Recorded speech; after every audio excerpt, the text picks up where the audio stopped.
wabafela wabafela ke ngokufa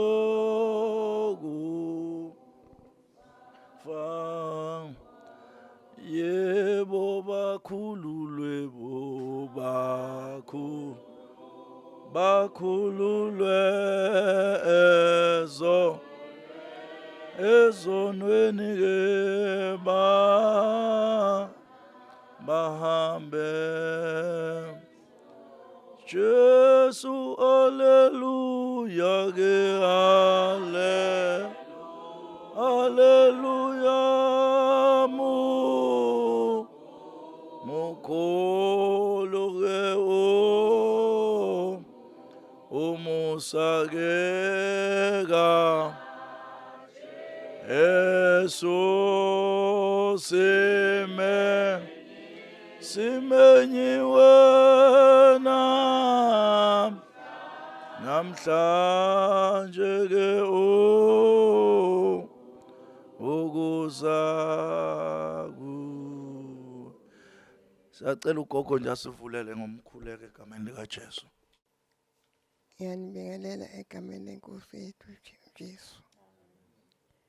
Ngibingelela abafundisi, sibingelele abakhokheli, sibingelele abahlambuluki, sibingelele ihamante yonke phakathi la. Siyabonga Nkosi ukuba khona wethu sonke phakathi kwalendlu kwaDlamini. uNkulunkulu emuhle usigcinile saze kwafika lolu suku.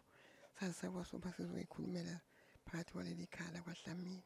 Cela kube ke uNkulunkulu wasezulwini abantwana abaphakathi kwaleli khaya ubagcine umsakho Nkosi uzobe phakathi. Amen.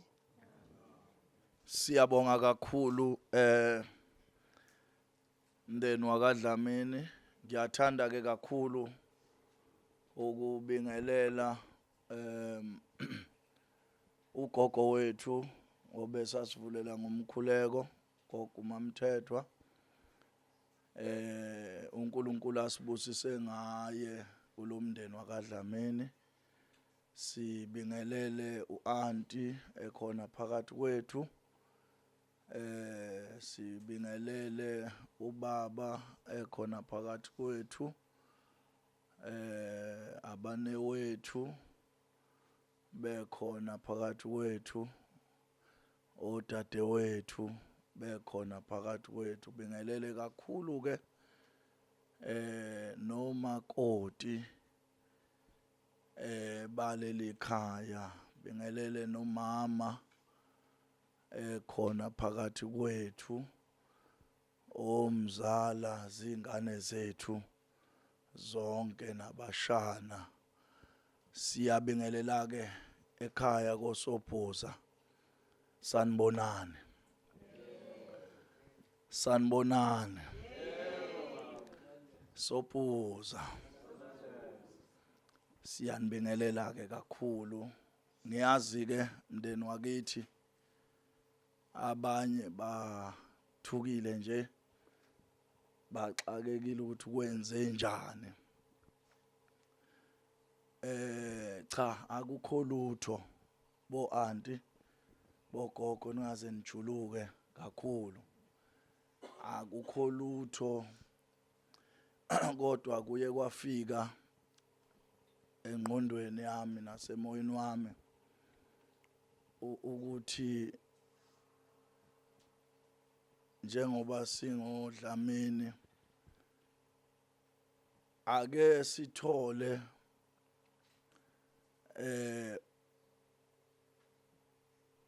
noma ke silandele isintu sakwethu. Sibheke nemvelaphi yakwethu nokuzaleka kwethu njengoba leli khali likhulu kangaka. Ukuthi ake kumhla ka1 kuMay 2024 ngesihlale nje kanje njengomndeni sikhulume umlando wobaba mkhulu abazala obaba bethu no gogo khokho mkhulu abazala obaba bethu no mama bethu. ke siuxoxe lomlando ukuze lomlando uzohlala uyinqopha mlando ungalahleki kube umlando oyosiza nasesizukulwaneni seyizukulwana kakhulu ke bosobhuza nina bakomalandela into enkulu umndeni uyadlondlobala uyanda kodwa ulwazi luyalahleka so ibeke sengithatha lesi sinqumo sokuthi cha ake sihlaleni phansi sixoxe ngoba abanye bethu la emndenini babona lesiyasibonga kodwa lokubezwe nje igama lithi abala ekhaya lokubezwe igama lithi abala ekhaya abazi ukuthi abala ekhaya kanjani kuqhamukaphi kusukaphi kodwa kulokhu kuzwakala ekuthiwa nalaba bayambathiswa nalaba nabayandlalela nalaba nabenziwa ukuthi nalaba nabendlu yala ekhaya kodwa ukuthi kanjani akwaziyo so ngase ke ngithi cha ake sithathe ke leli thuba lanamhlanje ke sihlale njengomndeni sixoxe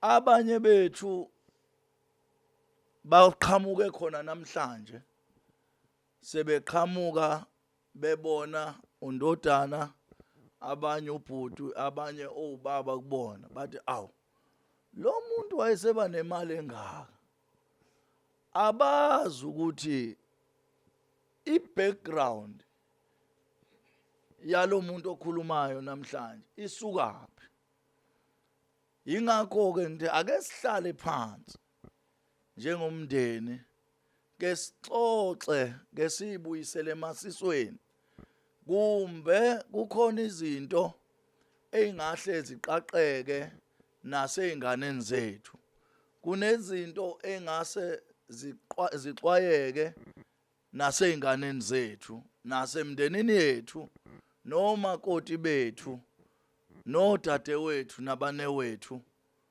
nomama bethu abasizala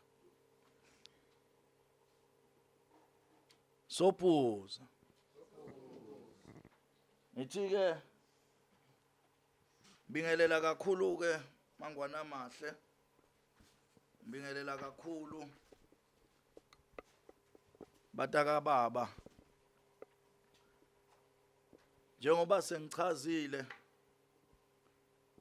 ukuthi indaba yethu isekuthenini ke sibheka umlando wokuzalwa noma ukuzaleka kwethu kuze sizoba nokuqonda ngendlela okuyona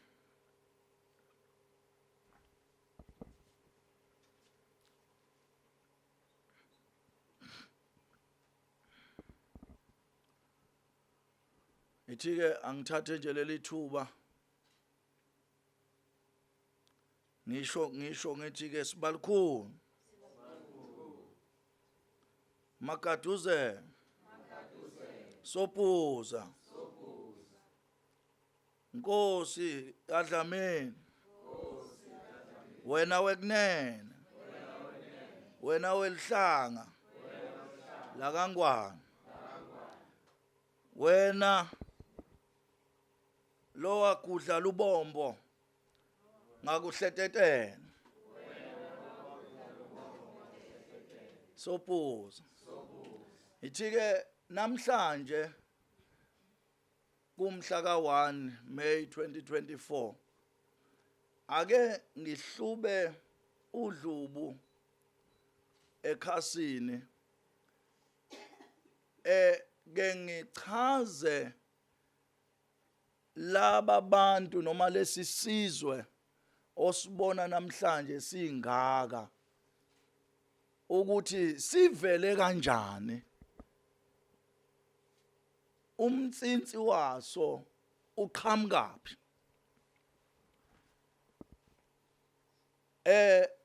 La ekhaya sinogogo okuyena gogo wala ekhaya kulaba abancane asebezalwa yithina ukhulu wabo okugogo uBethina wakaMthethwa. Okuyintombi ke abanye abancane ngeke bayazi, iyona ntombi okuyiyona ke sisusa saleli gceke. uBethina ke ezalwa kwaMthethwa khona la kwesakaMthethwa. Njengoba nibona ugogo njalo nibona ugogo lomncane ogane kaNgema la ekhaya, uyena dadewabo ke lo engithi namhlanje uBethina, lo eningamazi eningazange nambona, abakhulile bayamazi bambona. uBethina ke uyena gogo ke noma uyena khulu noma uyena mzali walesi sizwe enisibona namhlanje.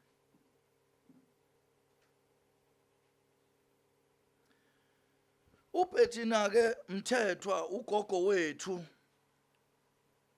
wayegane kaMnguni, washadela kaMnguni. Uma eshadela kaMnguni akha noMnguni ugogo uBethina, emshadweni wakhe ke benomkhulu uMnguni, babeke sebethola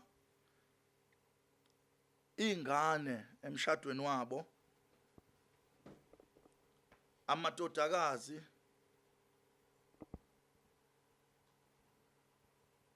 amathathu.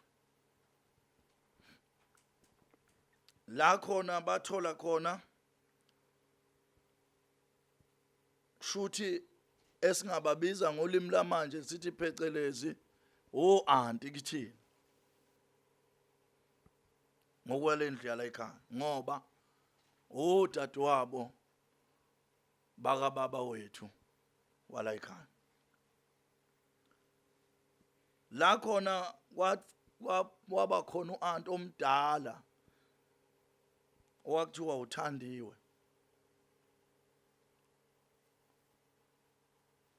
okuyena owaba izibulo likagogo uBethina. Nowaganela ke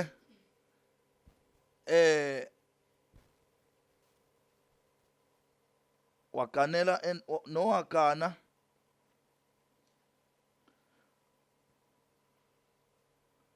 waganela ke kwaSabena, waphinda kwazoba u-anti uElizabeth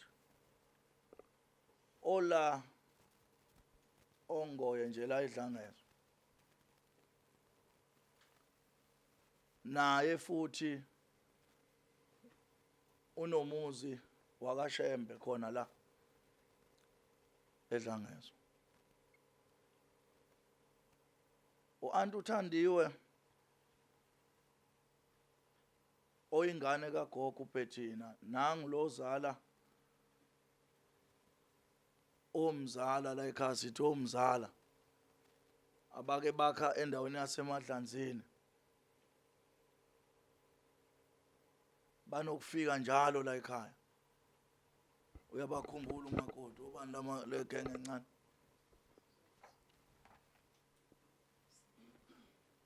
bazokhumbula igenge encane oSne,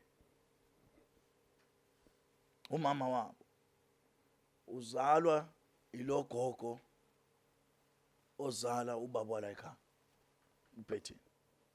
Shuthi ke uma ubona uSinebe la ekhaya abalahlekile basekhaya kubo.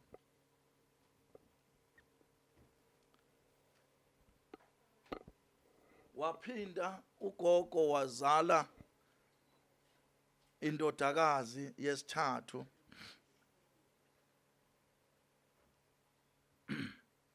ay yaganela kaDubeke yona lapha eMtuba.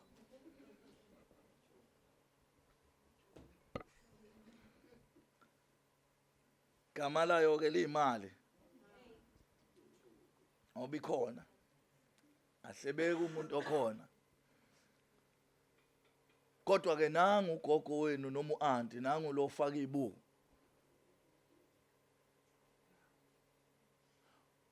bazalwa ilogogo uPhethina wakaMthethwa lapha ebukhosini bakaMthethwa. Waganela ke eMtuba uanti ke lo ogane kaDube wazala ingane ezinhle. Angazi noma niyazazi yini, nike nibabone odudu nje niyabazi. Zingane ezayizalwa uyeke ezala ekhaya futhi nazo. Wabeke umkhulu ke eseyashiya ke umkhulu uMnguni emhlabeni kuleyo mnyaka ke nje okuyena wayebhekelele kakhulu ukuphila kwalabo anti.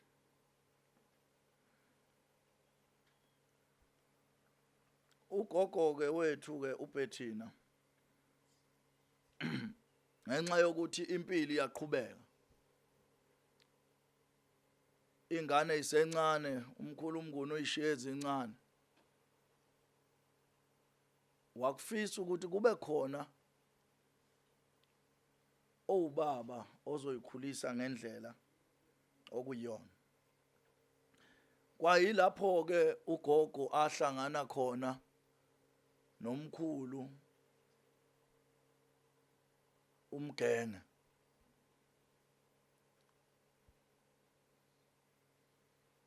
Lapha eMabhuyeni kunegenge yala ekhaya nje akaMgenge elapha eMabhuyeni eyala ekhaya.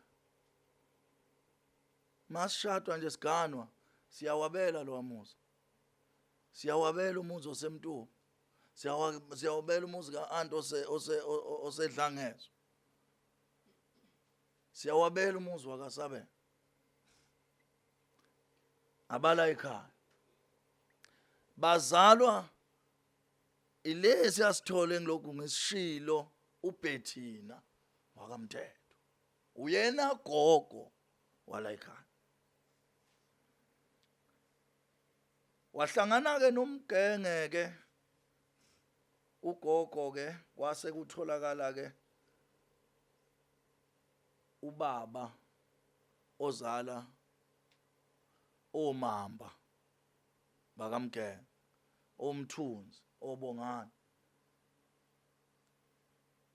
la eMabhuyeni. Ubaba wabo wayebizwa ngokuthiwa uAaron. Uyena ke ozala labo Mgenge mani babona nje abala ekhaya abadukile, bazalwa isithole sinye uPhethina. Sophuza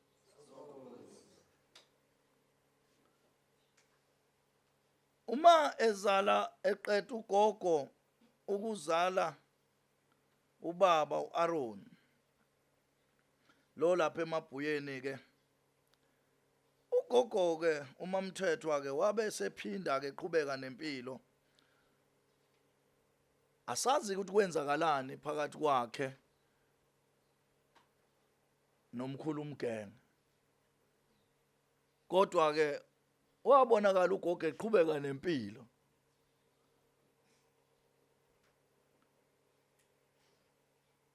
Wayesehlangana nomkhulu ke uDlamini.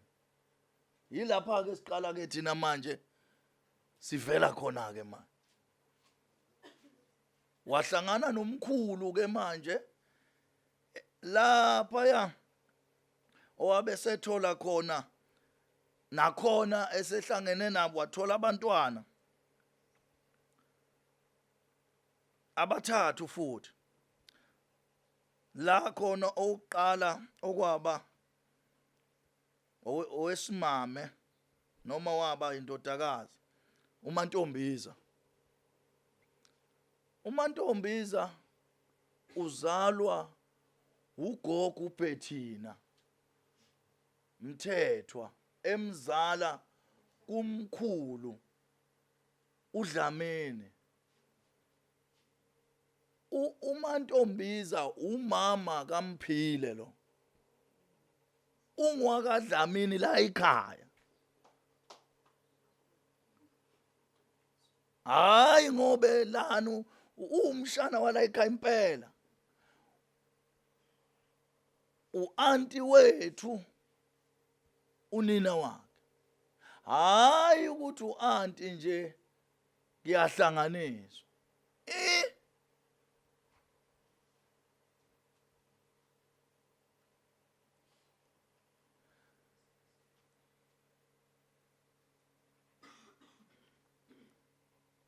Owabeke esegcina ke u-anti uMantombiza esishiye emhlabeni eganeka amaphalala le Mnambithi la agcina khona egcina ehlezi khona.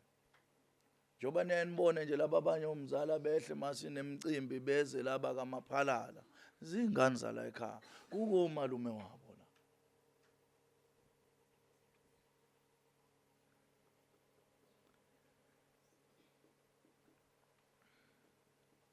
Bese ke kuba ke yilo wesibili ke owazalwa uye ugogo futhi, ngoba ngithi nabo babe bathathu. Wabazala kaDlamini owesibili ke kwakuwuSikhundu uWilson lo wesilisa, okuyilo mkhulu ke noma lo baba walendlu olama uMantombiza.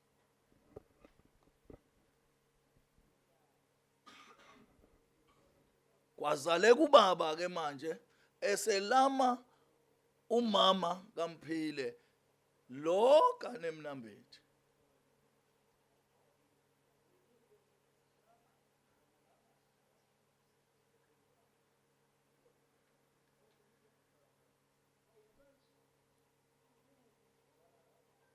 Kwase kuthiwa ke khona ke umkhulu wenu obaba wethu bathi uSikhundu, epasini ke bathi uBheki noma bathi uSomwiliwili uWilson. Okuyena ke ubaba wethu osizalayo ke thina ke nowagcina ke naye edlulile emhlabeni.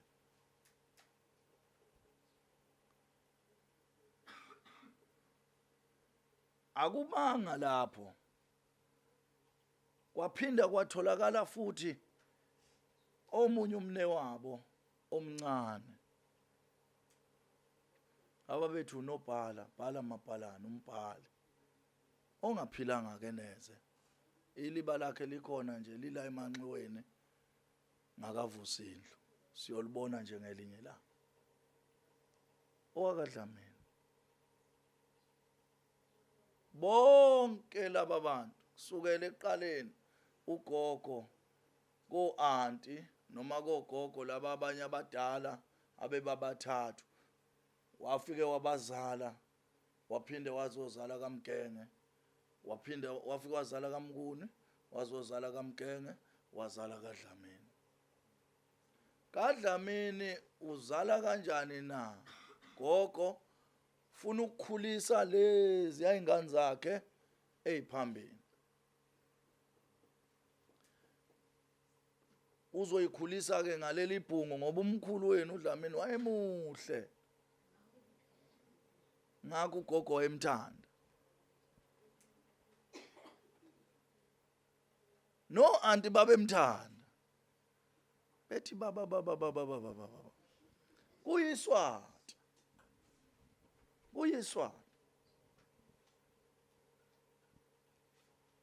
engizama ukuchaza ukuthi ke ngokwesintu sakwethu besifanele ukubiza umnguni singashiwo kuthiwa zoDlamini ngoba umkhulu uDlamini wangena ugogo emshadweni wakamnguni wayesezala obaba bethu ke ubaba nje ukhule esebenza ko-Alsafu ehamba aziwa ngomnguni efunda koSibona okuhle aziwa ngomnguni waze wahlangana noma ugogo noma wamhlanganisa noyise okuDlamini nangu umuntu okuzala kwase ke kungena ke isibongo sakaDlamini ke nakhona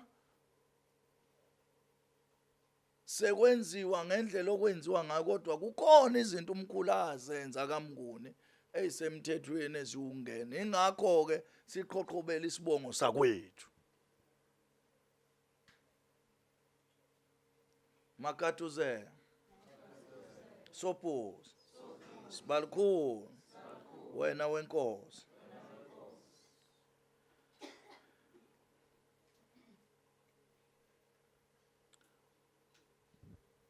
okusho ukuthi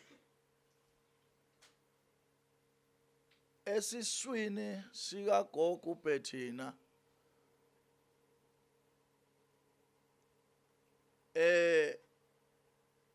amadodakazi abemane bese kuzoba amadodana amathathu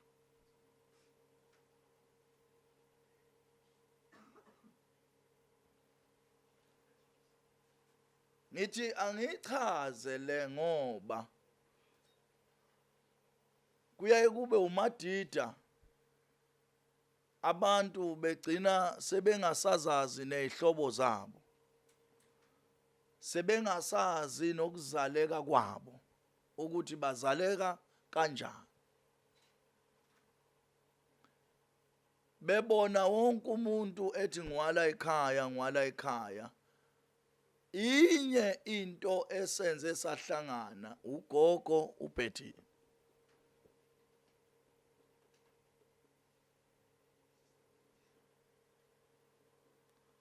sonke sifunga yena no washiya ke iliba lakhe lilapha eGibsoni la khona uNkulunkulu wayemkhonza kakhulu indawo esakwazi ukuthi igcine abantu abadala bemgcine kuyona okuyena gogo waleli igceke bese kuba odade wabo abanye babe bahlanu sebebonke ungogcina ugogo uMamthethwa ababili bebegane kaMdletshe lapha ya begane esibongweni sakaMdletshe Mdletshe ababili begane esibongweni sakaNgema bese kuba uye ke lo wethu owayegane kaMnguni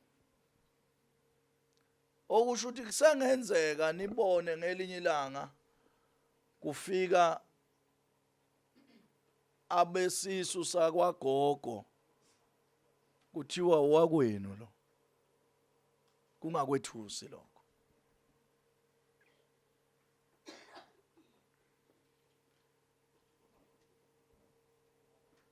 kwahamba ke umkhulu uDlamini ke naye okuyilona ke ozala ubaba. Njoba ngishilo ukuthi kwakuyiliswathi wayevela khona ngapha ezweni laseSwatini. Yena yedwa owayela kulelizwe ekhuluma iSwati. Nokwakuyinto eyenza abantu bemthande kakhulu, noma mthethwa bemthande kakhulu. MaSwati ke ayathandeka, njengoba nibona ke nani sithandwa. Sophuza into ke owayezele la kwaZulu kwakuzobheka nje amatoha naye eqhamuka ngapha. Simo ke saseSwazini sasingakabi ngcono njengamanje. Simo kwakuyisimo nje sangempela. Wafanele kaphume naye azobheka amatoha. Yilana ke owabe khona esethola ke khona umsebenzi esikoleni. Awucabange nje ukuthi wena umkhulu ezothola umsebenzi esikoleni. Lapha ya esikoleni semfundo ephakeme noma semfundo ephezulu yezomsebenzi eCwaka college ngolimi lamanje. Ngaleso sikhathi kwakuyiBethlehem, kodwa ke ngolimi lamanje lapha esheya eCwaka. Umkhulu ozala ubaba noma ozala umkhulu wenu esuke eSwazini wafike waqashwa la eCwaka. Wasebenza khona ke nokuyilapho ke wabe eseba ke eseba nomndeni ke la kwaZulu. Esakha ke umuzi ke lapha kwesakamthethwa esigodini saseyinkofozweni. Lapho ke akha khona yilapho ke owabe eseganwa omunye ugogo, naye futhi okugogo wethu uMamthetho. Bathi ke uSizani yena lo sanda kudlula ke emhlabeni lapha kwaMpotsholo.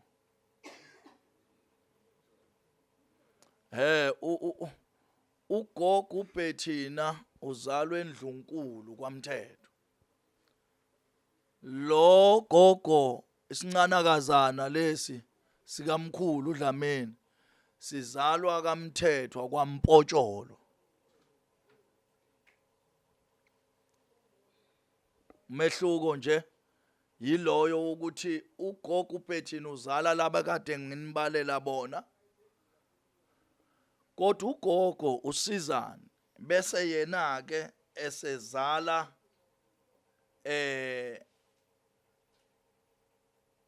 uanti omdala lapha ya okuAnti uBeauty. Lo nomude nje ukikizela kakhulu masi nomshado.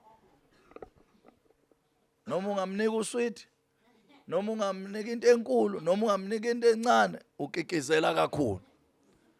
Uyena nkosazana yakagogo uSizani lo zalwa kaMpotsholo. Uyena nkosazana elanywa uanti uNtomfuthi osewasishiya emhlabeni, ohlale kakhulu endaweni yaseMandeni esebenza khona. Wabuya ke esekhandlekile wahluleka ukuba nathi. Uanti uNtomfuthi yena elanywa ubaba uMlisa, lo nomude okuyena enithi ubaba omdala, elanywa uDurban uTito. uTito ke bese zolanywa ubaba omncane uSenzo okungokugcina lapha ke endlini yakagogo uSizane uMamthetho. Sihlangana kanjani ke thina nabo? Sesihlangana ke ngokhalo likaMkhulu. Ilona ke oselenza ukuthi ke manje ngoba umkhulu ozala ubaba wethu uye lo futhi ozala laba ya o-anti na. Kanti sihlangana kanjani no-anti labekade ngibabala ugogo ozala ubaba wethu? Niyayizwa lento engichazayo?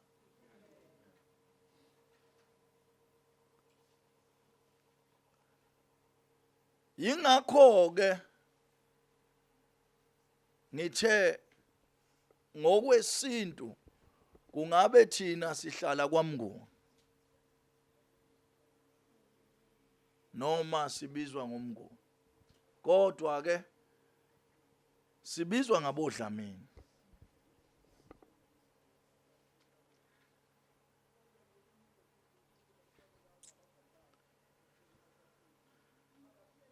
Suppose ngiyafisa ke ukuveza lo mlando wokuthi ke uSikhundu lo owubaba wethu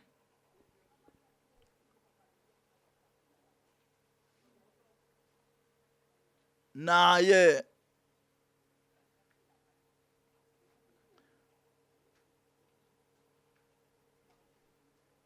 nongasekho ke owaye nomama ozala thina babethu Sara wakaMathenjwa,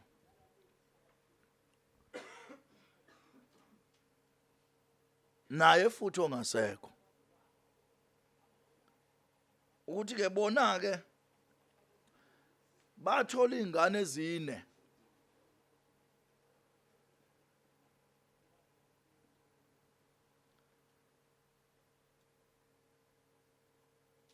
Bathola ke nabo izingane ezine.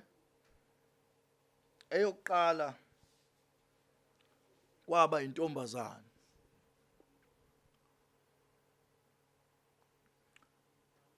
igama layo uNokthula. Shukuthi ke umkhulu wala ekhaya ubaba wethu unengane endala yentombazana. Angimdala mina kodwa unengane nendala ephambi kwami abathi uNokthula. Nongaphilanga ke neze emhlabeni, kodwa kukhona ngoba igama lakhe likhona. Akaphilanga ke isikhathi eside ke, kwaseke kuba indodana yakhe yokuqala ke uBrahmavusana. Xa makavinje ungami ngezansi kwamanzi uzongena nawo.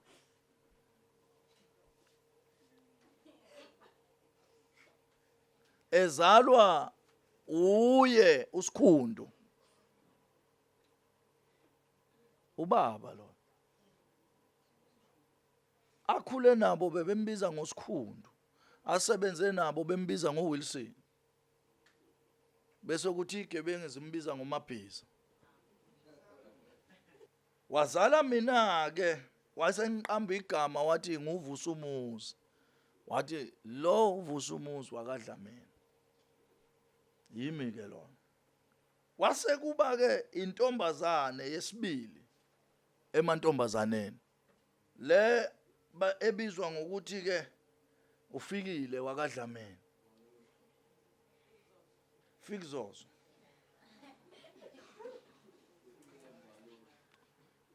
Nebala ke yena oganele ke kwaNdabandaba, wabe seba nenhlanhla ke wayogana kaNdabandaba. wayeselanywa ke indodana uTumsana Victor Dlamini.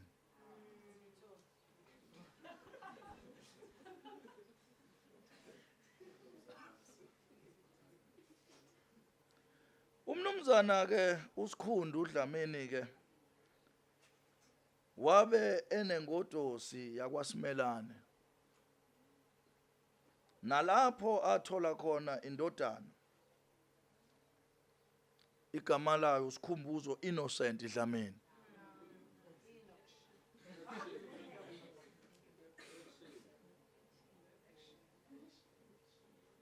Wabe futhi enengodosi yakhe encane yakwaDube, lapho athola khona indodana yakhe yokugcina uSiyathokoza Dlamini. Zinganzala ekhaya zonke lezi, sukela la ngiqale khona kunokuthula kuze kuyofika kuyaSithokoza.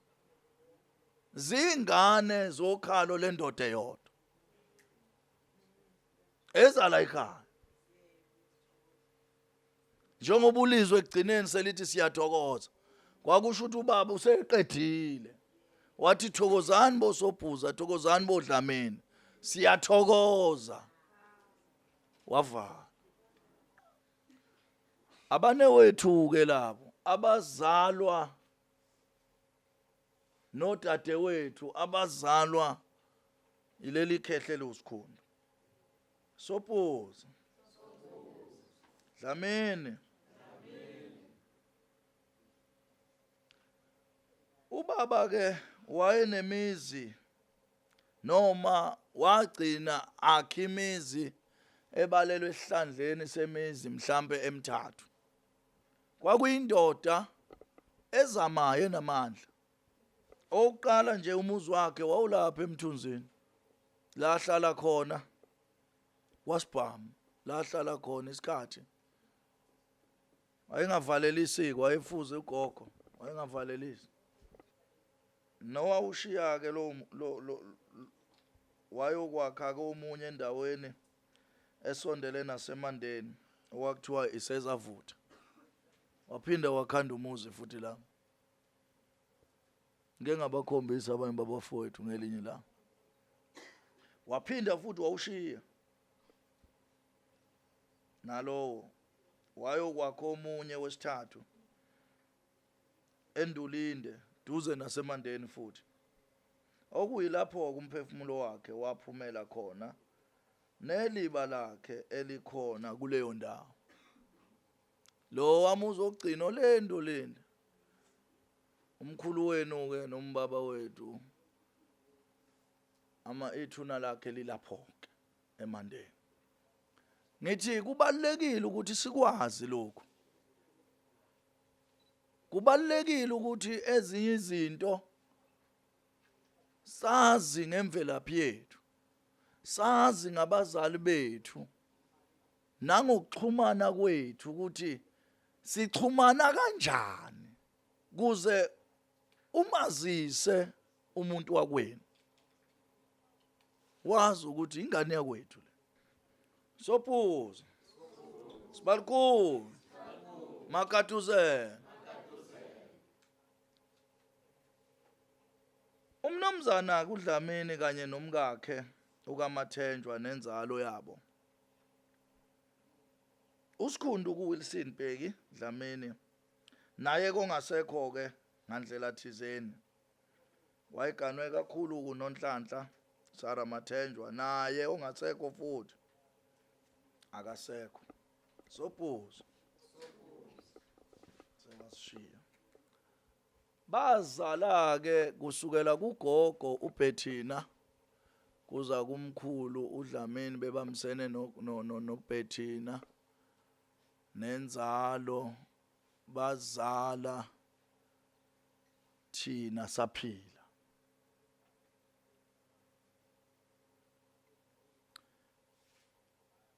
Wabeke ukwanda ke kwenzalo ke kaMnumzana nonkosikazi uDlamini ke kwabeke sekuqala lapha ke kuthini. njoba asho wathi ushiye uVusumuzi.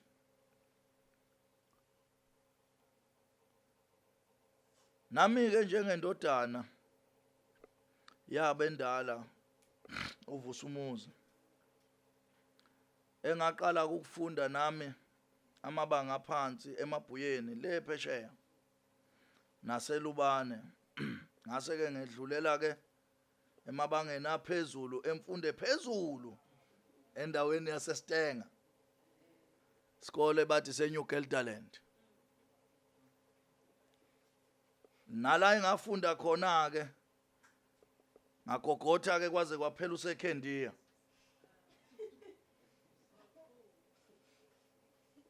Ekuhambeni ke kwabazali bethu bonke ngabe ke sengiyoqala ke ukusebenza endaweni yaseMandeni, ngisebenza eMajaldini njengo garden boy. Sometimes abanye badla bathi awu lo muntu lona uvele nje waqhamuka nje. Ngike ngasebenza njengo garden boy. Ngaklina nje izindlu zamandiya nezindlu zabelungu nezindlu zalabo abahlala ezitezi ko Pine Town kwakubizwa mina.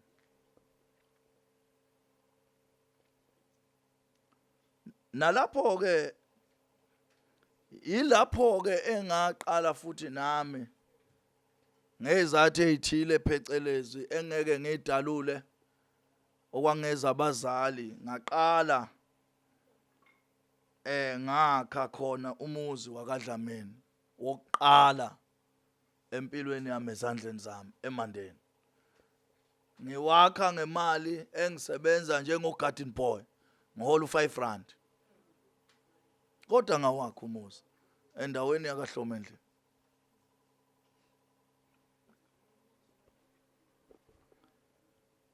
Balekile ukuthi sizazi lezi zinto njengomndeni. Njengehlobo ukuthi sisukaphi sibhekephi. Lapha phesheya kothukela bayakhumbula kofikile bake bafunda namandiya khona lapha.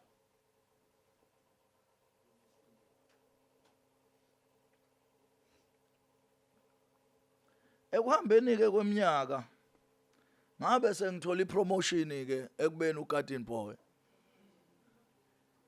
Ngathola ipromotion. Bosobhuza ngabe ningishayela izandla ngempela.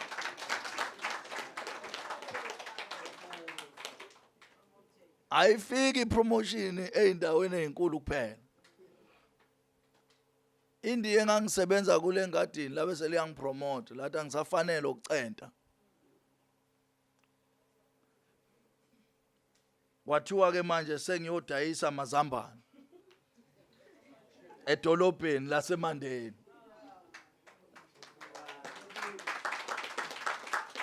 Njengoba ungibona nje nami ngeke ngabamba kanzima kodwa ngayithola ipromotion from ingadi to ukudayisa amazambane.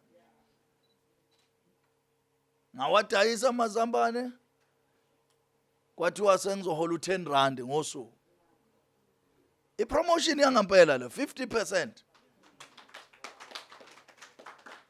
Ngahola u10 rand ngosuku. Mangifuna ukuba no70 rand ngangisebenza ngingaphumuli kuze kushaya isonto bese ngithola u70 rand. Ngaleso sikhathi 10 kg noma i25 yayingeqi ku15 rand. Nganginemali njengemali. Ngangishisa kakhulu.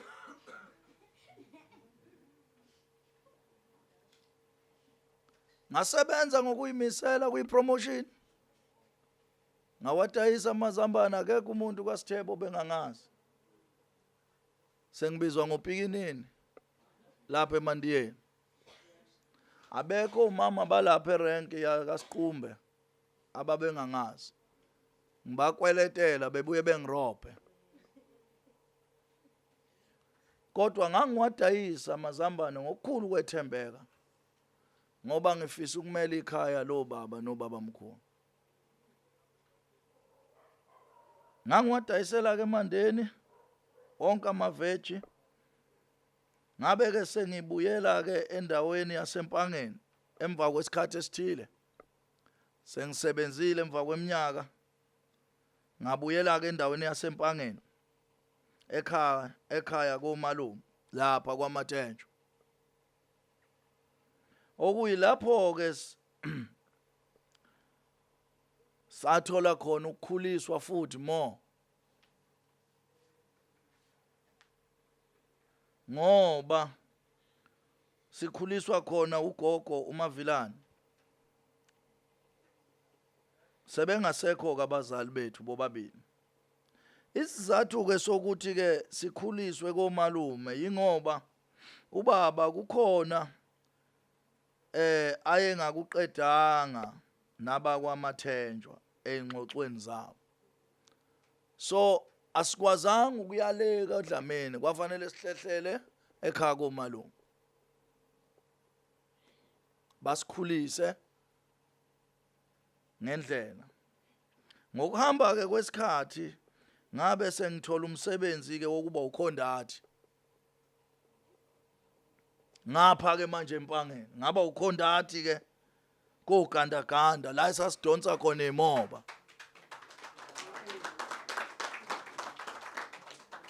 Ilanga libalela lishisi la. Ngase nginesifo nje mina sokuwa. Vele ngiwephe kwesitaka uGandaganda uhamba. Noma ngiwe ensimini.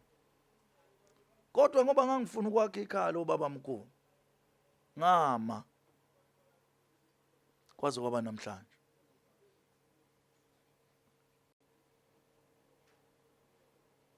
Lezi moba engangisebenza lapha ya kwangizomnumzana okhona la endaweni.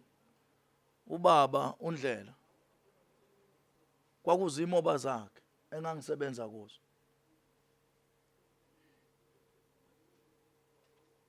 Angigcinanga ke ngokusebenza kuyena. Ngoba nami kwase kumnandi ukusebenza emobeni, sengibona impilo yami vele imnandi khona la, ayike enye into engingayenza. Ngadlulela kumnumzana uDlamini lapha phesheya entabeni. Khona eKhonkwane. Naye okuyindoda futhi enezimoba. Ngaphinda futhi ngadonsa imoba khona.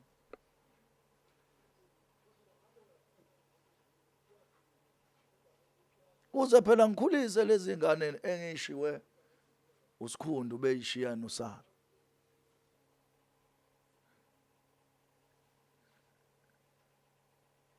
Ekuhambeni ke kweminyaka ke ngabe sengithola omunye umsebenzi lapha edolobheni.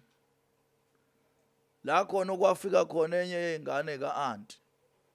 Ingibona ngimnyama emasimini omomo. Kwaqala kwafika uAnti ehamba ekhala. Ehamba ecinga ingane kaMnewa. Anti lo engambizanga ngegama. Umthule. Yeah. Wafika yena ehamba esicinga esibheka. Wasithola sihlezi kaMathenjwa. Wathi ngiyabonga boMathenjwa ukuthi ingane kaMnewethu niyigcinile. Wathi uphuvuze. Ase ngiqhamuka ngicwela amafutha ngemnyama ngcolile. Wavele wakhala. Wabe sekhuluma nengane yakhe, enye ingane zakhe eyayisebenza endaweni engcono enabelungu. Hayi emobeni. Okuyilapho ke engathola khona umsebenzi endaweni yasedolobheni eMpangeni. Nengathi mangibuya khona nje ngibuya nje kade umlungu ethi ngizoqala kusasa. Ngadlula mina ngayohlwa inyosi lapha ngithi ngifuna ukukhipha amakekebe zangihlabiso lavuvuka. Kwafanele ngiye emsebenzini neso livuvukele.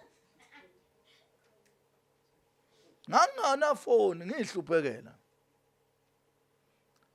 Kodwa ngafika ngawuthola umsebenzi esitolo kwaShekazi ngasebenza. empangeni la eduzane kusengabelungu abamhlophe ngaba uShalof Pheka ngathatha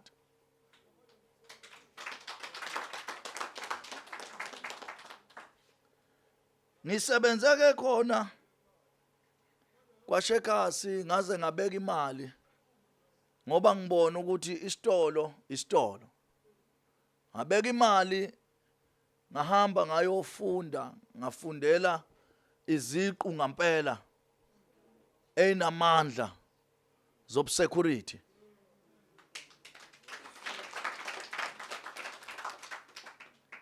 yangiqasha yanginikeza umsebenzi ngasuka esitolo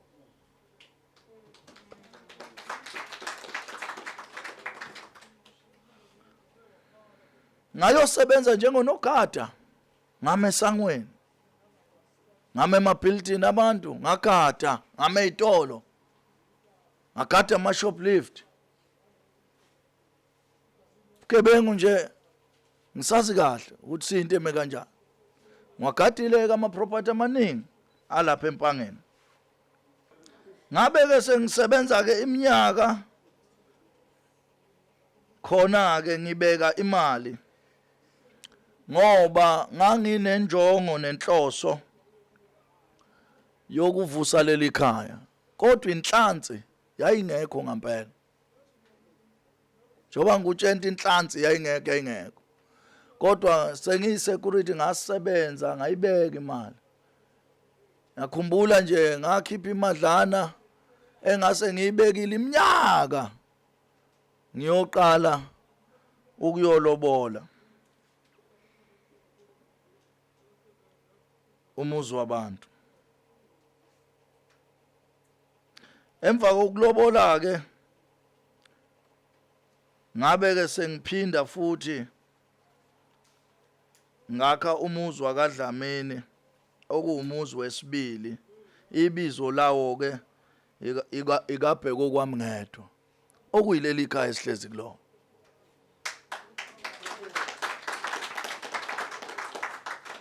ngilwa nokuthi abazali bahambile kodwa ubaba wangiqamba ukuthi nguvutha umuzi angikwazi ukuhlala ekhaya komama impilo yami yonke fanele ngisimele isibongo sikababa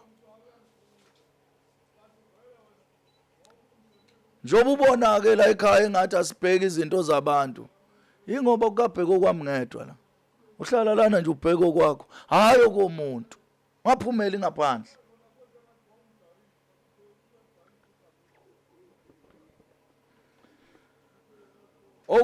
okuyileli khaya ke esihlezi kulo ke njengamanje ngabe ke sengiphinda ke ngathola omunye umsebenzi enkampaneni okuthiwa uTD Cleaning Industrial eyayisebenzela eHillside lapha eRichards Bay ngasebenza khona ngiclean ama toilet ngishanela clean imigwaqo nengasebenza kuleyo nkampani ngaze ngaphuma ngoba isiphelele umsebenzi ngaphakathi kwathatha enye inkampani oyibizwa ukuthi uBizvest Prestige nakhona futhi ngacleana ngasebenza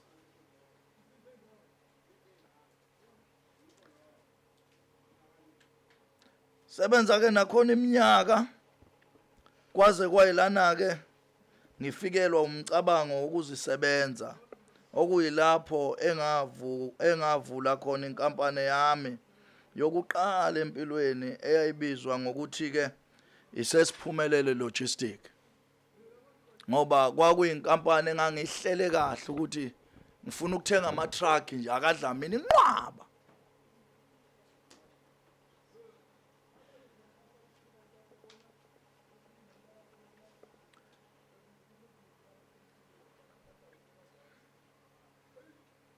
kwasho ukuthi ke ifiso zami izinkulu amandla mafishane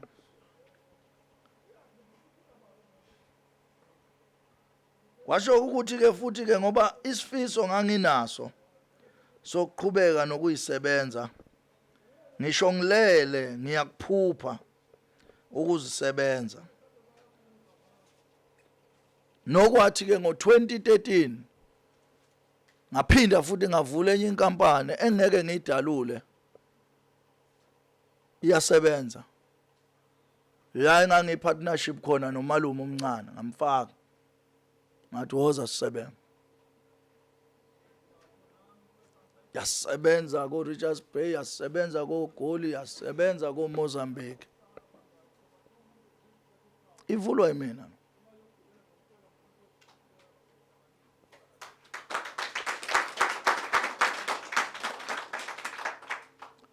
ngabona ukuthi le nkampani lemsebenzi eyenzayo right kodwa ngiyawuthanda umsebenzi wokucleana ngawo 2013 ngavula inkampani futhi enye futhi yesithathu yokucleana ke manje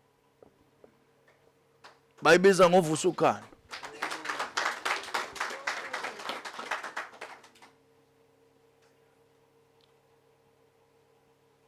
yakigijima yakigijima yakigijima yakigijima enabantu kumanje abangaphezulu ka400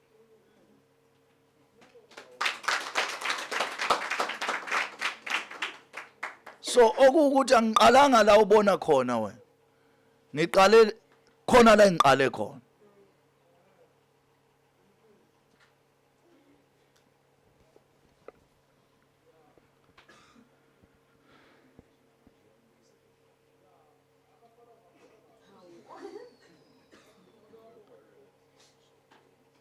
yilapho ke engasebenza kuye kwaze kwaba ke unyaka lapho engabe sengithi ke cha angiganwe unkosikazi wami uMahlekwana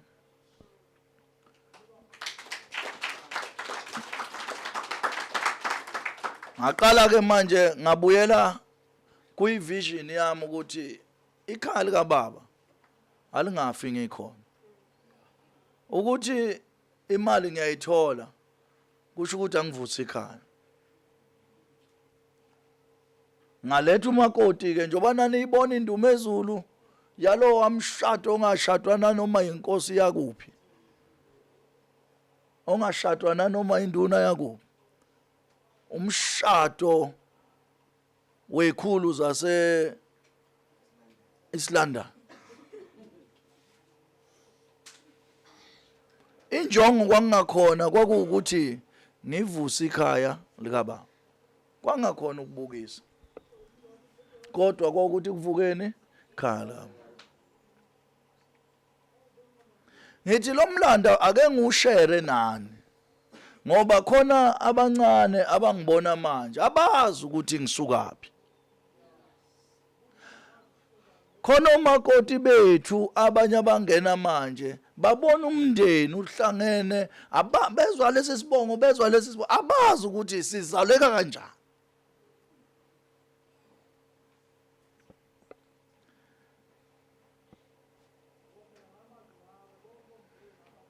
kwaze kwaba ke ilonyaka ke emveni kokuganwa ngabe sengilungisa onke amacala kababa sengiganiwe amacala kamkhulu ke ngaqala ngawangenelela ngawalungisa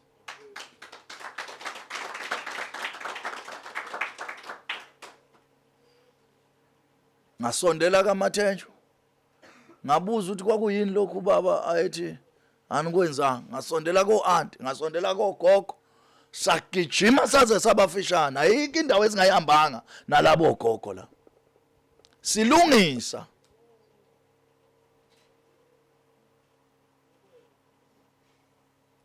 khona la esasihamba khona nogogo engasakhulumi siye sichwenzane nangalo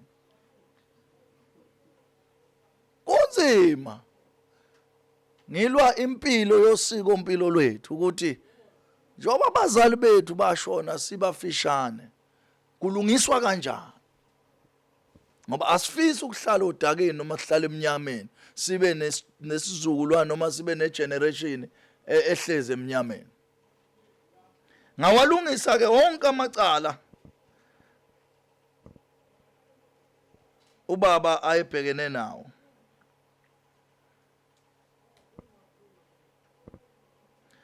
Kwaze kwafika la khona ngibashadisa khona uMathenjwa noDlamini. Kwaba umshado owawulapha wesicawu wawumkhulu ngendlela emangalisayo. After sedlule kuwo wonke amacala.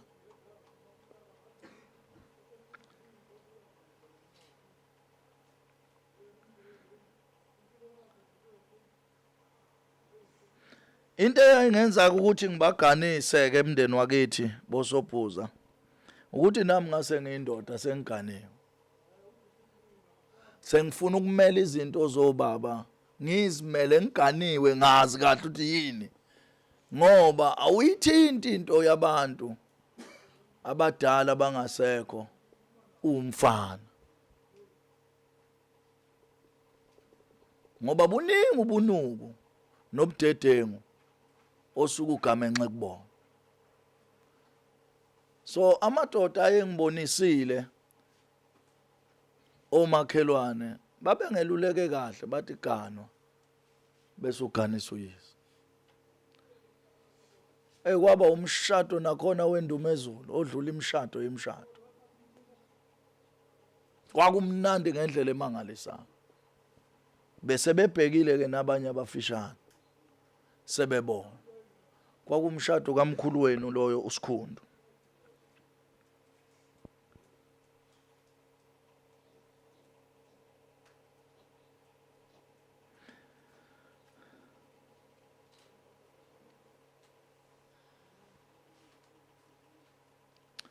Ngabe ke unkosikazi wami ke uMahlekayo wabe ke naye eseqhamuka negalelo ke lakhe naye. Wayesezongitholela ingane nje naye. Liyavuka njalo leli khaya. Tholela insizwa nje ezimbili intombi eyodwa.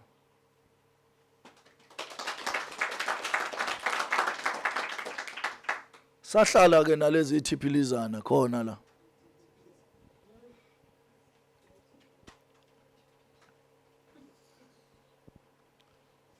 Okunguthi umfana lomdala umduduzi Dlamini. Okunamhlanje osemabangeni emfundo nje ephezulu. La khona enza unyaka wesithathu eVarsity College ePitoli. From entweni engekho. From emndenini ongekho. From emndenini ozaleka ngalendlela ade ngichaza.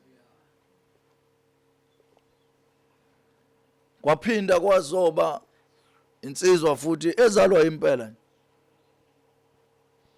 Umfana futhi.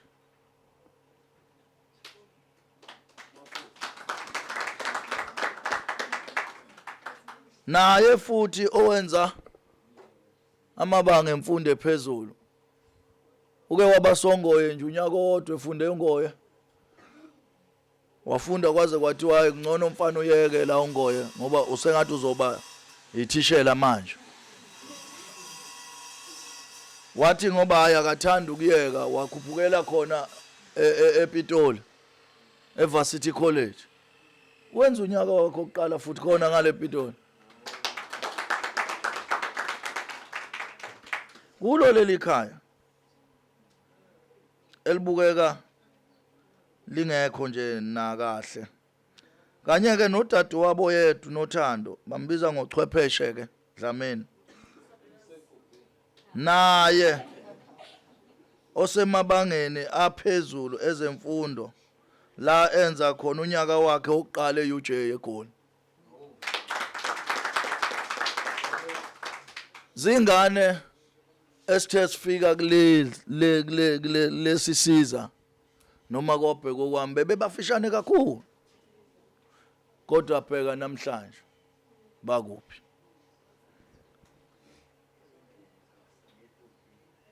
Agcinanga ke lapho laqala ke ikhaya lavuka sekunomakoti ke egcekeni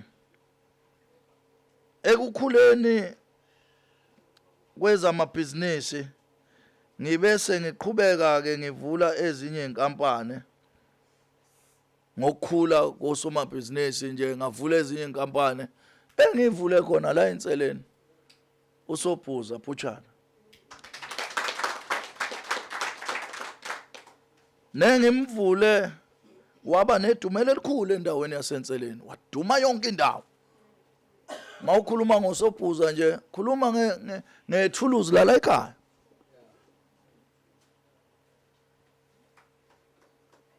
yaduma namaphethela yonke ngaphinda ngavula inkampani yonogada uSarah and Wilson VIP protection shuthi sigadwe ubaba nomama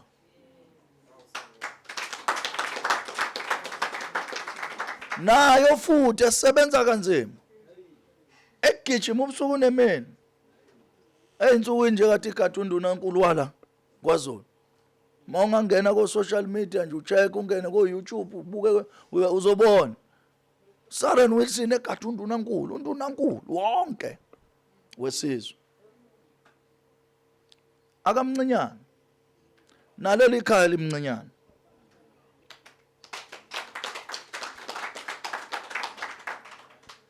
qhubekile kangimanga ngaqhubeka ngaphendula imali ngakhanda ama workshop khona lapha eNtseleni kunama workshop nje qasha belungu bayasebenza nje belungu bagijima bakhokha la ekhaya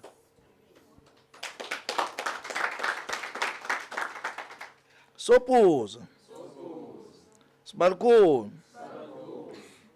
Makatuzeni Ngwane Sobhuza khona lapha endaweni yaseNtseleni nayo futhi ebukeka population ngendlela emangalisayo ngibeke sengiphinda ke ngivula enye inkampani la khona ke sengicijela yonke isizukulu nesizukulwane saleli ekhaya ngoba mina ngiyanga ukuyofunda kodwa laba ibona bahambe bayofunda ezikoleni nenkampani ke khona nayo eyenza kahle kakhulu kabi ebizwa ngokuthi iShushu Civil Engineering so inkampani ye-engineer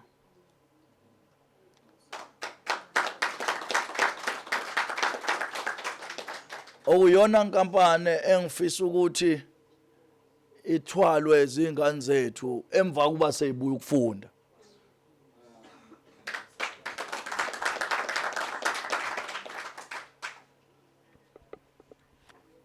kwabeke sewuqhubeka umndeni noma seyiqhubeka inzalo kaSikhundu eminyakeni ke elandelayo sathi siyabona sekuyaganwa sekugana umnewethu omunye uDumsane gana unkosikazi wakhe uMamhlongo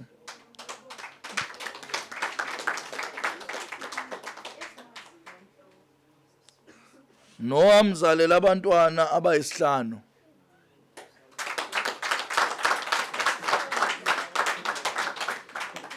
uyena kozele lo makoti la ekhaya oyedwa ke akaphilanga ke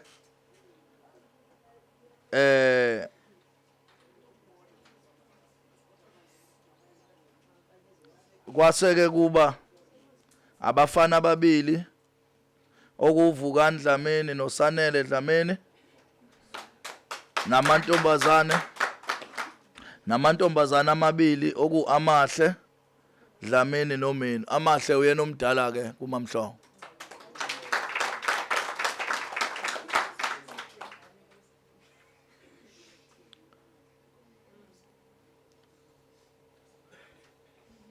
kulo njalo ukhalo lukaMnumzana uSikhundu kwabeke sekulandela indodana yakhe eyodwa indodakazi yakhe eyodwa vo ufikile Dlamini owabeke eseyogana noma yoganela kwaNdabandaba okuyilapho ke afika khona wathola ke khona umntwana womfana bathi ubumbano emshadweni wakhe Bumbano Ndabandaba umshana ke wala ekhaya ubumbano ngokuhamba ke kweminyaka kubeke sekuganwa umnewethu uSiyathokoza Dlamini naye futhi eganwa unkosikazi wakwakhe uMagumede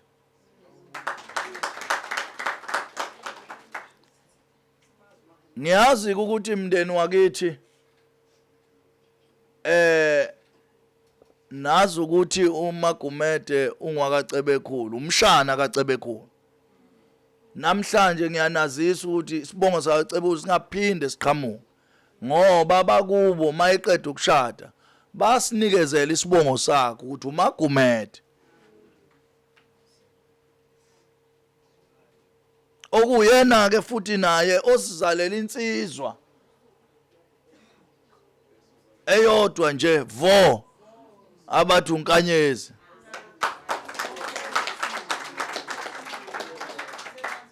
nayo eyizalo kwamanje ziseze ezinye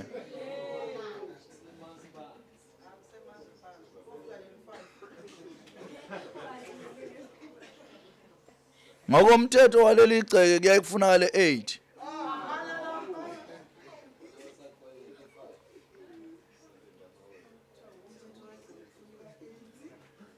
akaseyena ke uCebekhulu mndeni wasekhaya uMagumede wakaDlamini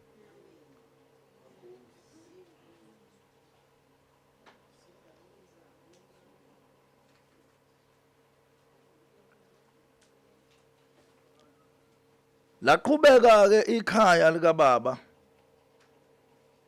lakhula ikhaya lakoDlamini ikhaya lakoSobhuza kwaphinda kaganwa umnewethu oganwe nje kugcina nje uSikhumbuzo Dlamini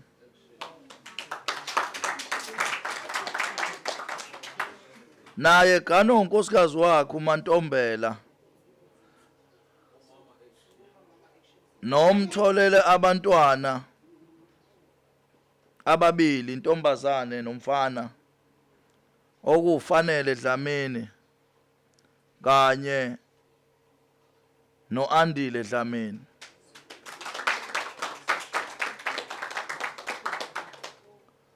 nongagcinile ukhona owesithathu ukuthi usesendleleni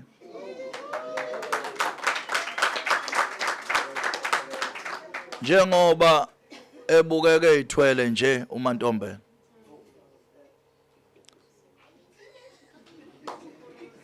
Sobhuza Sibalukhulu Ngwane Makatuzela Sobhuza ngithi angichaze mndeni wakithi Sobhuza le ndaba ngoba kubalekile izinto enjengalezi sizazi futhi siqonde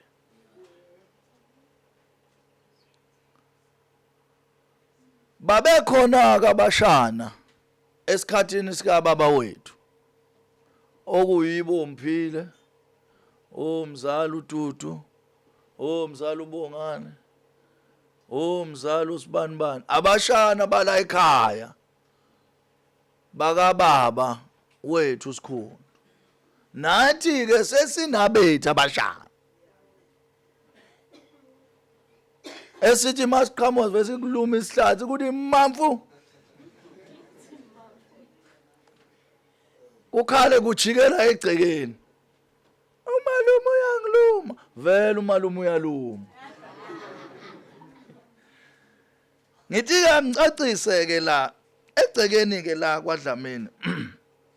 Sinabashana nje ababili okwamanje. Abazali udadewethu ufikile. Okunokuphiwa naye futhi ono matric wakhe onzima kabi.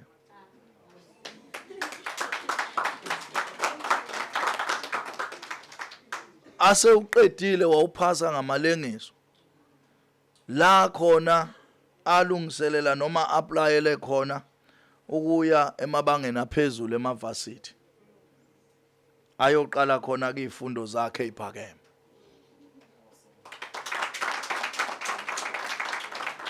Bese siba no Thelmusa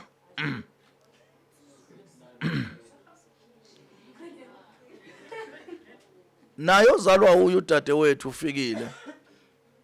Ngithi ke ake ngikucacise lokhu ukuthi ke lezi ngane ezethu sonke la ekhaya labashana ezethu sonke kuleli igceke thina bomalume akuzoneke amalume yedwa kodwa ezomalume njengoba zazalelwa ekhaya komalume akuzoneke amalumekazi ezomalumekazi njengoba zazalelwa kuleli igceke. Ngithi ke ngikucacise ukuthi ke alikho elinye ikhaya labo ngaphandle kwaleli.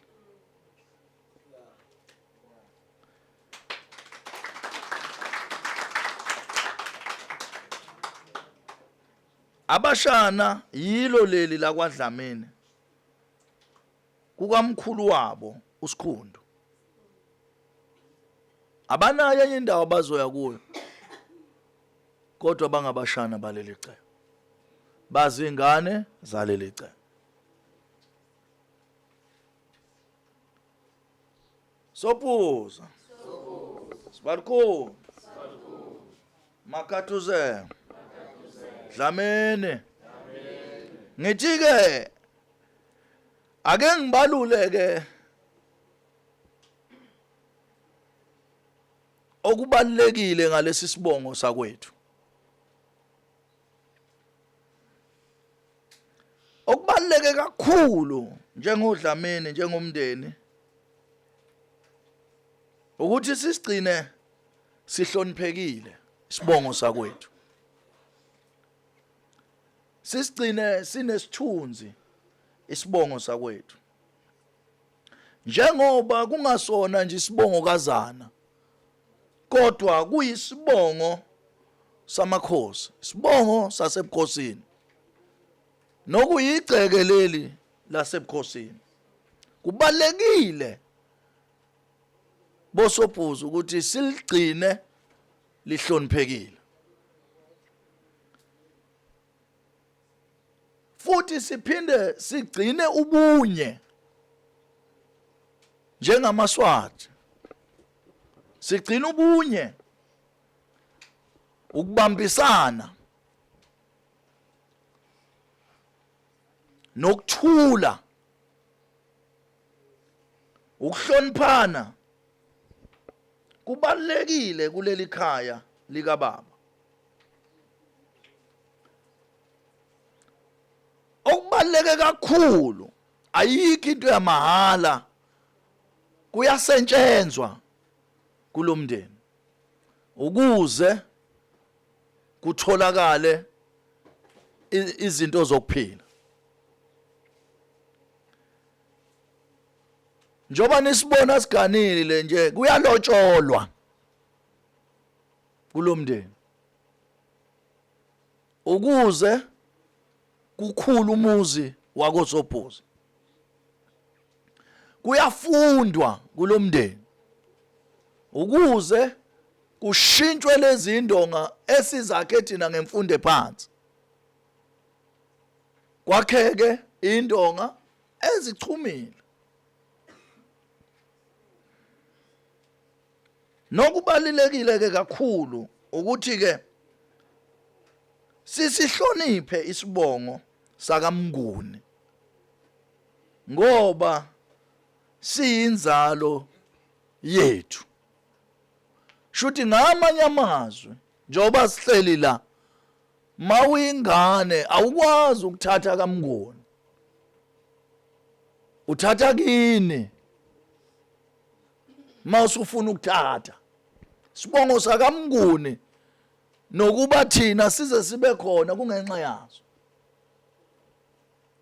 Kufanele sisihloniphe, sisithande. Sophuza sinabo abashana abazalwa odadewethu, abazalwa omzala, abala ekhaya nawo baphelela khona la ekhaya, zingane zethu, fanele nazo siyithande.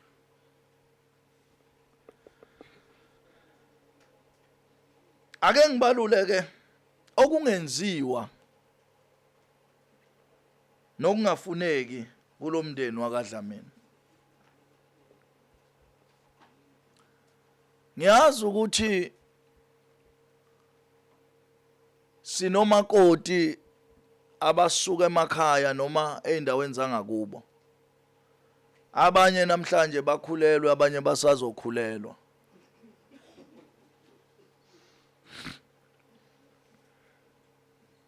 Kodwa kokubaleke kakhulu njengoba singoDlamini, kunesilwane esingasidli nempela. Noma ungakhulela uzuza ukuthi uthandiswa inyama yesikapha, uthandiswa inyama yemvu, uthandiswa ungalokothi. Into eyenza udadewethu uNokuthula, niyakhumbula ngikhuluma ngaye, angaphile emhlabeni, yingoba umama uMathenjwa maye beqale behlangana bethandana, ubazi ukuthi yena owakaMnguni ubaba. KaMathenjwa kufuywe izimvu, umama eyidlela nje izimvu, engazi umama, azi ukuthi ugane kuphi kaMnguni. Uma ubaba esetholana, esethola isibongo sakhe, ugogo esemnika isibongo sakhe, wathola ukuthi ungwakaDlamini, ikhehla laselimtsheni kunalento esingayidli. Kanti uzozala uNokuthula, wavele wazalwa ethule, wahamba emhlabeni. Maye fika ubaba kugogo uMavilane ethi, gogo nguDlamini ngizaleka kanje kaMnguni. Wakhala uMavilane wathi, awu mntanami, wakhala ubaba wathi, kodwa boMathenjwa naze nayibulala ingane yami.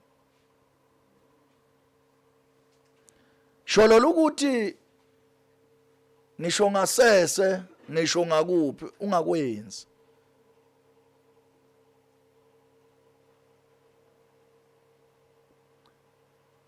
Ayisekho insizi, ayisatholakala eSwazini insizi eyayikhona. Abasekho abantu abadala bakwazi ukuyenza. Sekuthi uyigweme nje ungayidli. Muke wayidla uyafa. Mawube nenhlanhla uphanjanelwa ikhanda, impilo yakho yonke. Kuphele yonke into empilweni yakho nayo. Asisidlike lesi silwane bomakoti ukuvikela umndeni wala ekhaya, ozingane zala ekhaya ezozalwa la ekhaya. Nathi batabami sibheke lapha emahotela namahotelikazi esidla khona. Dlani into ozoyiqonda, inyikinyiki nje uvela uyiyeke. Ungcono ushwami ngoba uyichicken phela ngini, sokuyinkukhu. Namasuphu lawa adayiswe ezitolo niwaqaphela. uma niyothenga. Ni umndeni obucayi, ni umndeni osensitive. Uma senifuna ukusibulala bomakoti, yenzani ke ngokuthanda kwenu. Kodwa manje ngakafuni ukusibulala. Ngoba umfowethu nje uDumsana uzoqabula uMamhlongo emlonyeni. Kanti uMamhlongo kade entshontsha imvu.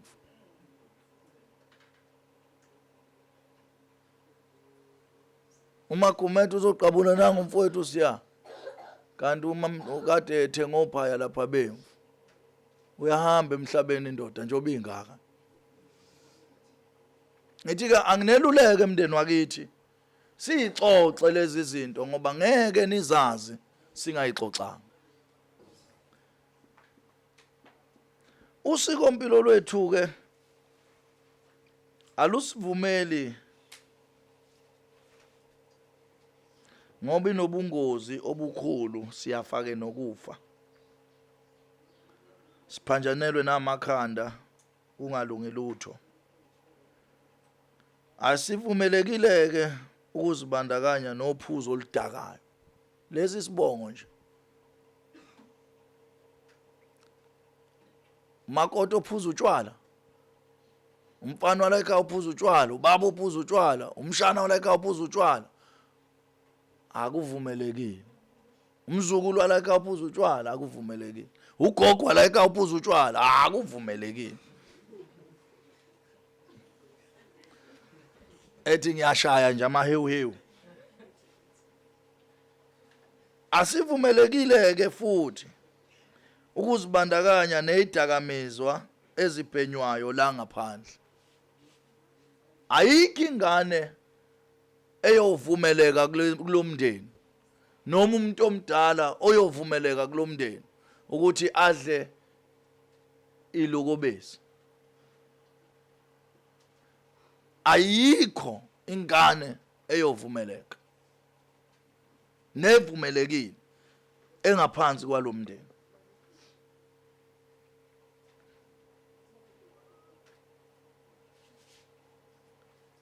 Uphinde kuzothi okungavumelekile umndeni wala ekhaya udlame banewethu komakoti. Bomakoti kubanewethu. Bazali, udlame aluvumelekile, ukulwa akuvumelekile.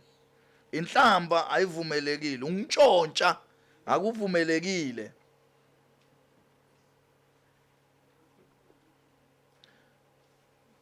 Ukuhlukunyezwa komakhelwane, uphume nje wena ngoba isango liyavala umela hlukumeza omakhelwane, akuvumelekile.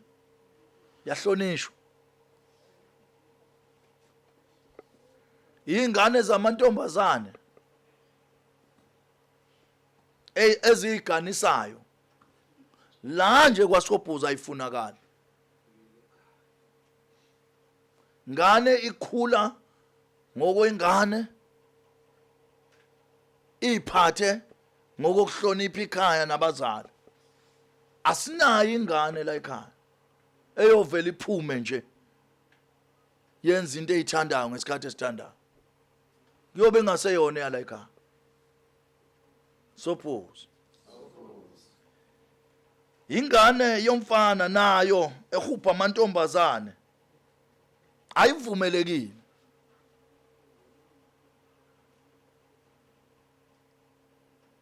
Ayivumelekile. Kodwa njoba ushila umqingo ngaphezulu, siyasebenza, sifunde, sisebenze, silobole, siganwe, sishade, sivuse ikhaya lobaba mkhulu. Akuphuma inkomo, angene inkomo. Asinazi ingane eziyokwenza ukungahloniphi ekhaya lobaba mkhulu. Suppose sengiphetha sengiye emaphethelweni, sedlulisa kamazwi okubonga kakhulu emndenini yonke nezihlobo zonke zakwethu, ogogo bethu, o-anti, omakoti, abanewethu, odadewethu, omzala bethu, abantwana bethu, abashana kanye nawo wonke umuntu osihambele kulamagceka kaDlamini. Sithi ke uNkulunkulu akanibusise nonke, siyabonga.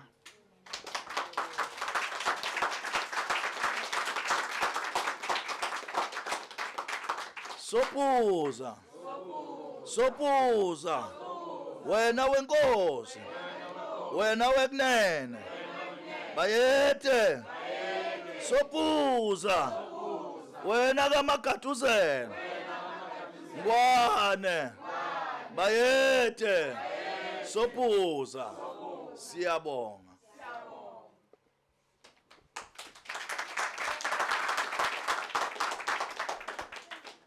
Bekuyilokho mndeni wasekhaya, sithe ake sihlangane njengomndeni,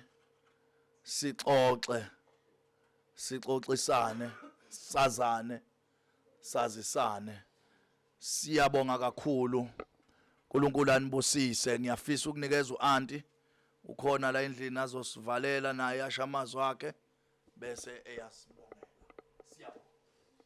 Hawu Nkosi yami, siyabonga abantu bami. Siyabonga ndodana. Mbonga uhlanganisa, uhlanganisela ukutshala ulwazi kubafowenu nakubantwana benu. Ngelinye ilanga ngathi ngizocela ubona omakoti sengihamba sebephelele bonke seshadile nalogcinile. Ngababekela lesimo nako okuncane ithuba. Hayi ngabatshela ukuthi ngiba kunjena nje mhlambe niyaxakethe kwanezibona ngeyimbili ezisebenzayo la ngaphakathi. Hayi ngabachaze nje bathi bachazela. Lolu lwazi losebenza nje izizukulwaneni. Sengibonge kakhulu ukuthi into njengale ukuthi usuyitshalela lekho uphinda ikhohle lonto ukuthi emanzimeleni akagano kusekhaya. Nalokho ke nakho lapha ngithanda ukubona lo ngisekhona ubaba uDlamini wafika sabantwana icwaka le ingema 70s ubaba uDlamini wafika kithi ngama 50s asibancane ngangineminyaka u5 wafika ngo59 wazala uMantombiza ngo1960 lo wala ekhaya ubaba wenu ka62 lo ogcina waba kwa65 akwazi leso sikhathi impela kakhulu naleli ikhaya lakhilela kwaDlamini ngoba ngalonke athi ikhaya lakwaDlamini lalingekho wayekwamnguni ulakhe esebenza lapha eCwaka ke umama lo wakuleli ikhaya lakwaDlamini wamthola naye sasebenza lapha engakayiki wasebenza kwaNkuweni kuni plaza sezanto kwaNkuweni ilapho wafikela khona naye semusha babona noma umana engumfelokazi umakoti nje ebamba amatoha khona batholana ke wamkhuphula kwezemakhaya bandla kwakuvele kufuneka futhi vele ukuthi agcine elakhile ikhaya lakwaDlamini ngoba wayehleze ekhaya lakwamnguni ukuba akhikhaya lakwaDlamini kwangelona iphutha kwakuvele kudingeka kodwa kungatotholakala kanjani wagcina sethole omunye uMamthethwa onaye ozalwa nguMagumede vele kuyisethi uma wethu uMamthethwa uzalwa nguMagumede naye lo abalaba lapha ngaseCwaka uzalwa naye uMagumede naye uMamthethwa kuyimindeni efanayo nehlobene neyazanayo walakha-ke lelo khaya njengoba lakhona ebazele usuchaze kakhulu ukuthi bangaxakeki komakoti ngoba bayafika bona ulwazi abanalo nabangafiki futhi abantwana bathi kwenzekani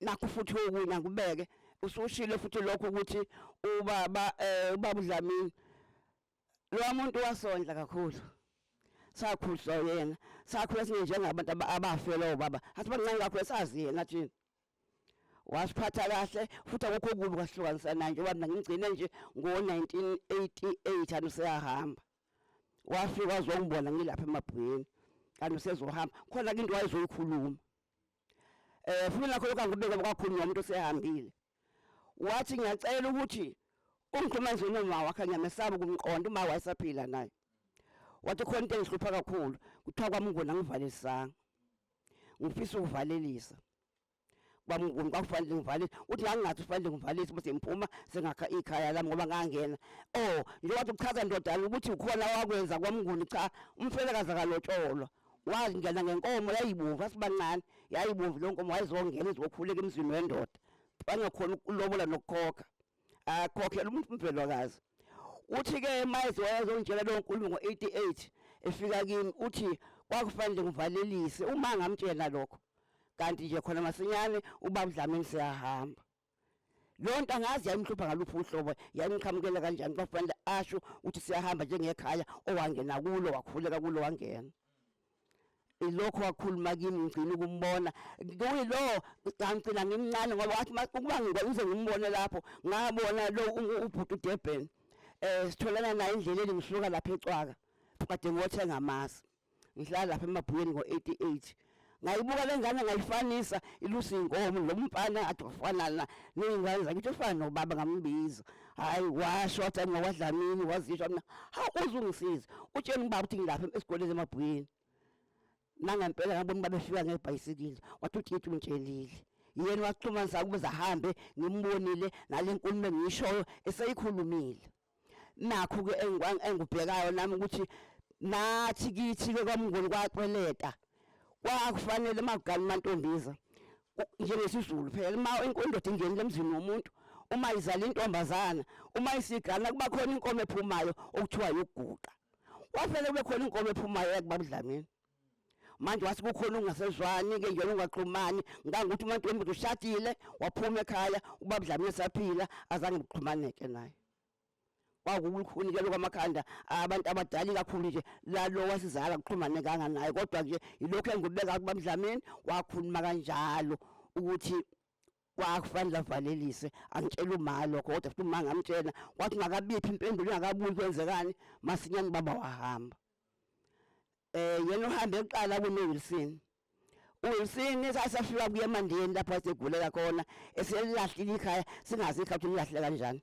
ngoba abantwana bahlupheka kangaka nje base belahliwe uyise bashiye nonina sihambe egquma ehlala nje wayesehlala la ntombazana esingazi noma yamsoco ngayini oba waphelele ezandleni zayo ihlala nonina wayo wathi mabefika basefemini angazi le femu yayinjani yakhipha imali ngemvilophi elethe imali ngemvilophi bathe meswele ngoba uyagula base bayacedeka kuphume phansi mayisele naye endlini wathi hayi udokotela uthe ngeke saphila uyishila into emphethe imali iphatheni kahle leyo mali ke yona yaqhatha impi okwenza lezi singamngcwaba uWilson uma samshiye ehlezi naye nawo umakoti lo nonina wakhe khona eMandeni ayendulinde eMantungweni semantungweni lapha eMandeni lapha awahlala khona esehlala nentombazana yakoMashimane uma isala uma khona bese kufika usomdala uThandiwe naye ezombona ubhuti egula uThandiwe bese ekhuluma ke cha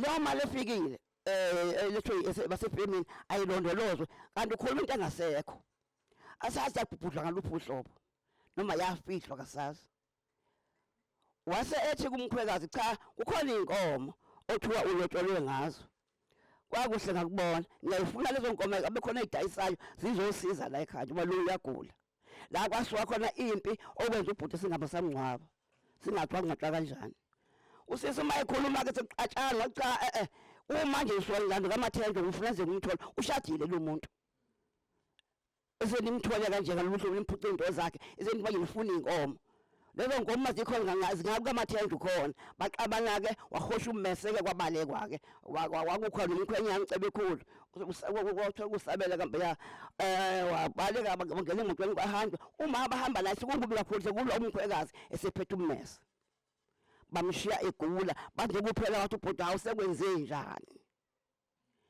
bamgcina kanjalo khathi sibona uhamba kwakhe wayesethengela usomdala impahla zomabo wathi ibhokisi lofika naye abange safika nebhokisi lafike hayikha nosibari esehamba hayikha nebhokisi wathi ugula kakhulu ayi wasethusa lokho washada lo mshado ngesonto uma washiya kanjalo kumsombuluko waya khona ilapho afika wahujwa khona ke lapho washiya kanjalo kwase kulandela intombazana masinyane ngemuva ensukwini yathi useshonile uDedengu umuntu omdala wafana lo ndawo hamba namaphoyisa alanda umntwana wakhe ngoba indawo ikhona phela ngcwabe la kulele khona abanye wamnika kanjalo bayangcwabela umkhwekazi naye lo nomuzi bawudayisa benza yonke into ngoba nje bese simlandla ngehlahla samlandla kulowo muzi owasudayisile sesikhipha abantu endlini simthathe endlini ababethenge lowo muzi udayisa umkhwekazi nentombi akaphelelanga emehlweni ethu nasemehlweni ezingane zakhe lokaMathendwa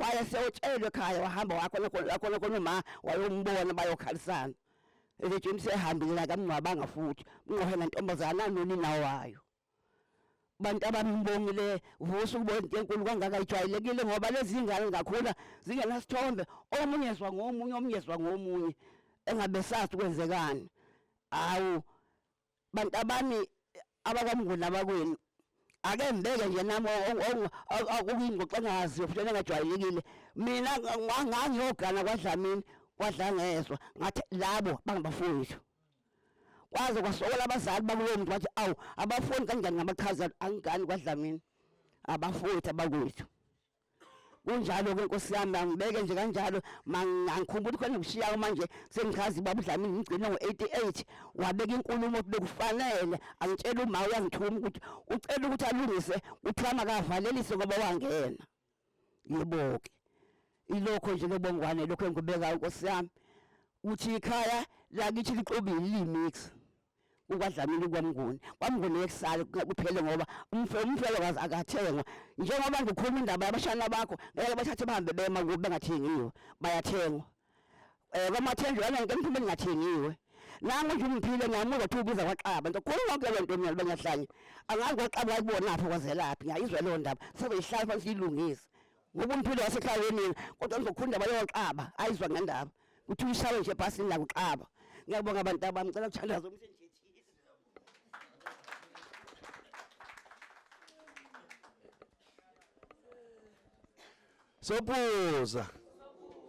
Sophuza ngiyacela ke siphakama Inkosi bayibize siyofika siyofika bayibiza kwaSophuza insizwa hlalane no Inkosi bayibize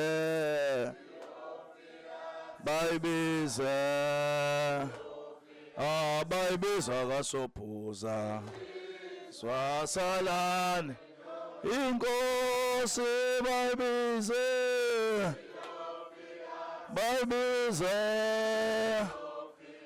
bayibize mangwane swasalane Inkosi bayibize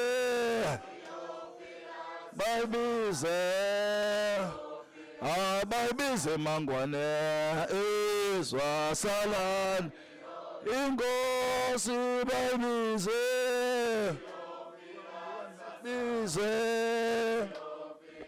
bayibiza mangwane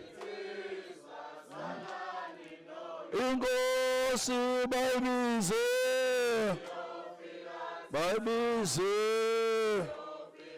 bayibize mangwane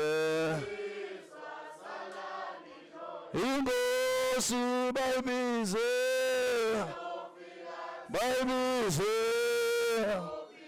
bayibize wanongo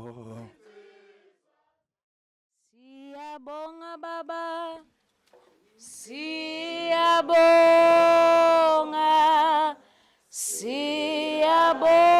baba Siyabonga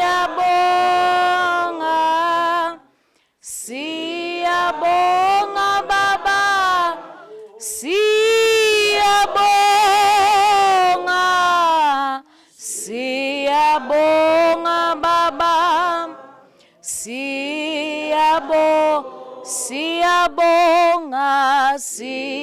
Siyabonga baba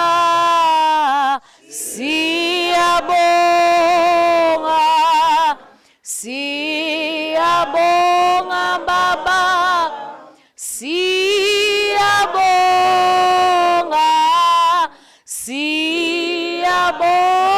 baba Siyabonga baba Siyabonga siyabonga. Cela sivala amehlo. Baba ongcwele, Baba onomusa, siyabonga uNkulunkulu wethu ukusihlanganisa kuleli khaya, ukusikhulisa, ukusazisa imithetho nezinto zakhona. Siyakhuleka ke kuwe uNkulunkulu wethu, sithi sivikeleke Baba kuleli khaya, vikela bonke Nkosi yami abawuzalo bala ekhaya. Bavikele uNkulunkulu wethu kukho konke okungabahlasela. Sithembe wena ke uNkulunkulu wethu, akekho omunye. Ngenelela kukho konke okuhle, usivikele, uvikele konke somandla ngeindlela zonke, iminyango yonke yala ekhaya uyayazi ngendlela evuleka ngayo simakade. Ngenelela kuyo nala kunempumelelo khona, qhubeka uNkulunkulu wethu ubaphakamise, usiphakamise uNkulunkulu wethu phambi kobuso bakho. Sithembe wena uNkulunkulu wethu kukho konke. UnguNkulunkulu ophilayo, unguNkulunkulu onamandla, uyisiqalo nesiphetho sezimpilo zethu, uyisiqalo nesiphetho sakho konke esinakho namhlanje. Kukho konke esinakho wena wawukhona, konke sikwenze ngegama lakho. Sithembe wena ke nangalesikhathi, sikhuliseke ngendlela zonke somandla, sikhulise, usiqinisele nabadala bethu ukuthi uNkulunkulu abalonde, bagcine Nkosi yami behlezi besikhumbuza ngomlando wala ekhaya. Sikwethembile ke simakade ukuba ubungekho ngaba sikho la sikhona, ezintweni zonke nalapho esinyathela khona kubusa intando yakho. Siyakwethemba ke simakade ukuthi uzoma nathi kuyo yonke Baba imlilo esiyeqayo, kuzo zonke izindlela esihamba kuzo, nalapho sikolodelwa khona kodwa wena uyohlala unathi. Ngelihle igama likaJesu waseNazaretha kuze kube phakade. Amen.